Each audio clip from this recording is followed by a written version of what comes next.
Salam kultivasi. Kali ini kita akan membawa alur cerita. Kita langsung saja menuju ke videonya. Hai para kultivator di dunia modern, salam jumpa di channel Counter Story. Kita bahas alur cerita pemuda yang mengambil alih sistem pemain, hidup kembali di tubuh mayat yang dimurnikan dengan berbagai atribut dan artefak, menyembunyikan identitasnya sebagai mayat yang dimurnikan, mencari cara untuk berkultivasi meskipun sebagai mayat yang dimurnikan pada dasarnya tidak memiliki akar spiritual, dengan kecerdasan dari dunia sebelumnya bersama sistem komplak yang mempunyai bug, memberikan misi kepada host tanpa memikirkan level kultivasi host. Akankah ia bertahan di dunia kultivasi sebagai mayat yang dimurnikan? Kita akan tahu kelanjutannya, dan semoga Mimin bisa lanjut sampai mentok. Jadi tolong dukungannya, klik subscribe, like, dan komen, biar Mimin tambah semangat dan bisa upload tiap hari.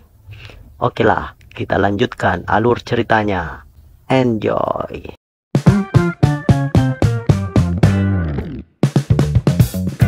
Pada part sebelumnya, Wang Deng dan Luo Qing telah tiba di sana.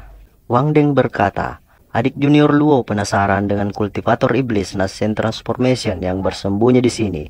Tapi dia takut pergi sendirian, karena itulah dia memintaku menemaninya kemari.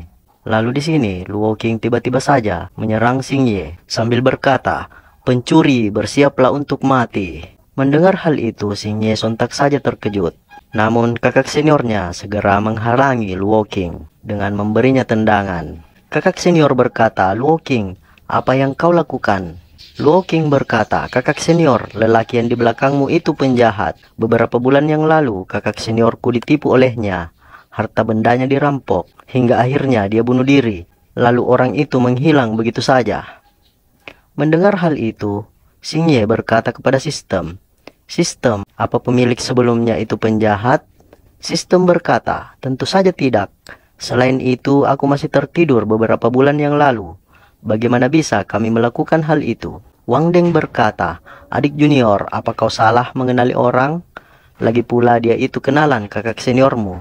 Tidak mungkin dia itu seorang penjahat. Luo Qing berkata, sebelum kematiannya dia meninggalkan foto orang itu.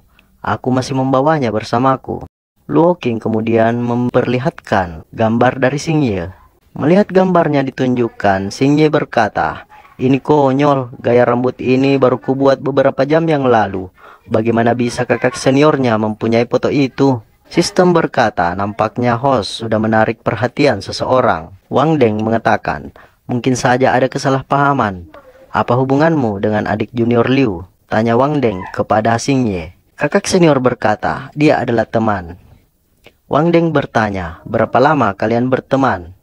Kakak senior menjawab bahwa itu 5 jam yang lalu. Di sini Xing Ye bergumam, kakak senior, haruskah kau sejujur itu? Kakak senior berkata, namun aku bisa menjaminnya, dia bukanlah penjahat. Lalu apa kau punya saudara yang bernama Li? Tanya Wang Deng kepada Xing Ye. Xing Ye berkata, tidak.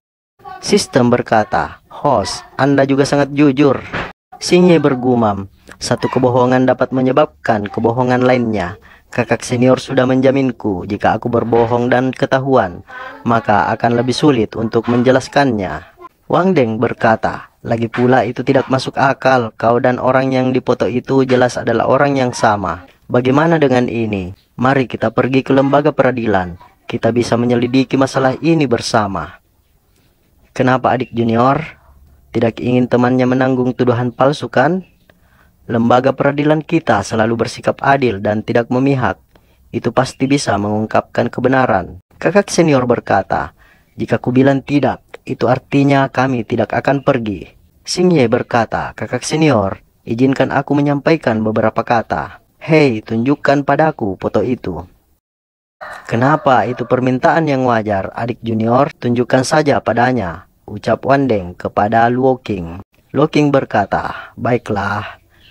Xing Ye kemudian melihat foto itu. Ia berkata, astaga, potret ini baru saja dibuat. Tintanya bahkan belum kering. Apa itu? Jangan bercanda, ini digambar dengan kesadaran spiritual. Tidak mungkin ada tintanya. Oh, jadi begitu. Ah, maaf, rupanya itu bukan tinta. Pria di gambar ini sangat tampan hingga tanpa sengaja meneteskan air liur di atas kertasnya. Mendengar itu, Luokin terlihat sangat marah. Ia berkata, "Beraninya kau mempermainkanku." Xingye mengatakan, "Jangan khawatir, aku bersedia pergi bersama kalian. Tapi aku ingin menanyakan beberapa pertanyaan terlebih dahulu." "Silahkan bertanya, kami akan menjawab dengan jujur." Xingye kemudian bertanya, "Sekte Qinyungmu sangat terkenal. Jika aku benar-benar berani merampas harta benda dan kesucian seseorang, bagaimana bisa aku membiarkan seorang saksi hidup hingga membalas dendam padaku?" Luoking berkata, "Kultivasi kakak seniorku lebih tinggi darimu. Kau pasti menggunakan obat waktu itu. Lalu kakak seniorku tersadar dan berhasil melarikan diri setelah melakukan perlawanan yang putus asa." Xingye kemudian bertanya, "Berapa tingkat kultivasi kakak seniormu?" Luoking berkata, "Ia berada pada tahap early stage foundation building." "Kalau begitu maafkan aku, pelakunya pasti bukan aku. Jika dia di early stage foundation building, maka aku tidak perlu menggunakan obat." Wang Deng berkata, "Oh, bagaimana tingkat kultivasimu, rekan Taois?" Xingye berkata, "Qi refinement lapisan kelima." Di sini, Luoking berkata, "Kakak senior, ayo kita hajar saja dia. Si tolol ini bicaranya tidak masuk akal." Xingye mengatakan, "Hei gadis, apa kau tidak tahu bahwa jenius dapat mengalahkan musuh mereka pada tingkat yang lebih tinggi? Meski tingkatanku seperti ini, aku bahkan tidak menganggap seorang kultivator di foundation building." Wang Deng berkata, "Oh, kalau kau memang sekuat itu, berarti adik juniorku pasti sudah berbuat salah padamu." "Ya, dia memang salah, karena itu aku butuh kompensasi untuk kerusakan mentalku," ucap Xingye sambil menunjuk Luoking. Di sini Wang Deng berkata, "Tapi aku perlu membuktikan bahwa kau memang sekuat itu. Bagaimana dengan ini? Kultivasiku ada di Peak Foundation Building dalam 3 gerakan. Jika kau bisa melukaiku tanpa menggunakan sihir atau artefak apapun, aku akan membuktikan bahwa kau tidak bersalah. Kalau tidak, kau harus ikut bersamaku ke lembaga peradilan untuk menyelidiki masalah ini secara menyeluruh."